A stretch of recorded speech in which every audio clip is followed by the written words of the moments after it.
Hi, அனைவருக்கும் வணக்கம். Welcome to Holistic Life with Usha YouTube channel. Today's topic, motto of Holistic Life Education. அதாவது முழுமையான வாழ்க்கை கல்வியின் கொள்கை. First one, universe is God. Second one, love. Third one, consistency. Fourth one, stay committed.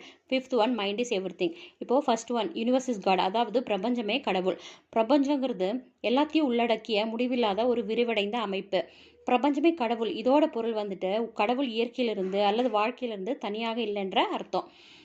இந்த உலகத்தில் ஒவ்வொரு இடமும் காலமும் கலாச்சாரமும் மாறுபட்டிருக்கு இல்லையா?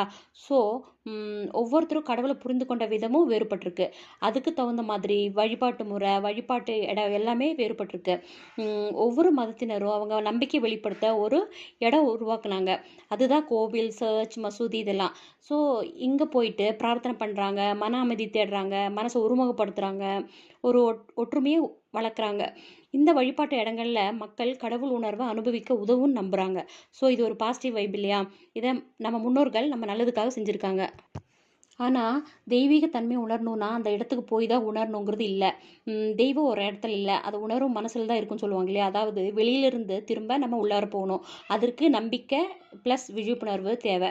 நம்ம தேடுறது எதுவாக இருந்தாலும் சரி, அதை நினச்சி உணர்ந்து ஃபீல் பண்ணி ஒரு முழு நம்பிக்கையோடு சொன்னாலே போதும். இதுதான் உண்மையான தெய்வீக தன்மை. திருவள்ளுவர் சொல்லியிருக்காரு இல்லையா? தெய்வத்தான் ஆகாது எனினும் முயற்சித்தன் மேவர்த்த கூலி தரும். தெய்வம் உதவாவிட்டாலும் நம்பிக்கையோடு நம்ம செயல்பட்டோம்னா கண்டிப்பாக பலன் தரும். ஸோ எல்லாமே நம்பிக்கை தான் வாழ்க்கை. நெக்ஸ்ட் செகண்ட் ஒன் வந்து லவ்னா அன்பு. எல்லாரையும் நேசிக்கணும், எல்லா மக்களையும் அக்கறையோட மரியாதையோட பார்க்கணும்.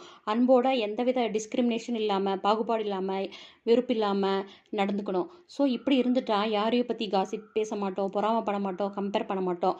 அன்போடு இருந்துட்டாலே எல்லாத்துக்கும் ஹெல்ப் பண்ணணும்னு தோணும். இப்போ பகவத்கீதையில், பைபிளில், குரானில் எல்லாத்துலேயும் சொல்கிறது என்னென்னா அன்பாக இருக்கணும்னு தான். ஸோ அன்பு தான் எல்லாமே. ஸோ அன்போடு வாழ்ந்தால் மன அமைதி, நல்ல உறவு, உண்மையான மகிழ்ச்சி கிடைக்கும். இப்போ பகவத்கீதையில் சொன்ன மாதிரி enjoy but don't attach, give but don't expect, listen but don't judge, love but don't depend, accept but don't settle. So இப்படி இருந்துட்டாலே சந்தோஷமாக இருக்கலாம்.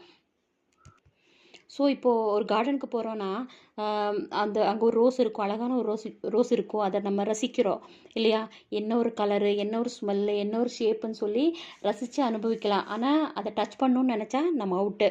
ஸோ எல்லாமே ஒரு லிமிட் தான். தேர்ட் ஒன் கன்சிஸ்டன்சினா தொடர்ச்சியாக ஒரு நிலையான தன்மை. நம்ம எந்த ஒரு விஷயத்தை கற்றுக்கணுன்னா அல்லது உருவாக்கணுன்னா அதை நாம் தொடர்ந்து செய்யணும். இது வாழ்க்கையில் ஒரு முக்கியமான மதிப்பில் ஒன்று. ஸோ கன்சிஸ்டன்சியை நம்ம பின்பற்றும் போது நம்ம யாருன்னு நம்மளுக்கே உணர வைக்கும். அது தொடர்ந்து செஞ்சுட்டே இருக்கும்போது நமக்கே தெரியாமல் க்ரியேட்டிவ் ஐடியாஸ் தோணும். இதுதான் கன்சிஸ்டன்சியோட மேஜிக். என்கிட்ட திறமை இல்லைன்னு சொல்கிறத விட என்ன வேணுமோ அதை தொடர்ந்து செய்யும்போது நம்ம திறமை ஆட்டோமேட்டிக்காக வெளியே வந்துடும். ஸோ கன்சிஸ்டன்சியை ஃபாலோ பண்ணணும். Fourth one stay committed. எதுலேயும் உறுதியாக டெடிக்கேட்டடாக இருக்கணும். நம்ம ஒர்க்கில் முழுமையாக அர்ப்பணிப்போடு இருக்கணும். அப்படி இருந்தோன்னா நம்ம கோல் அடையலாம். ஒரு பயம் இருக்காது, டயர்ட் இருக்காது, நம்ம ஈஸியாக கிவ் அப் பண்ண மாட்டோம்.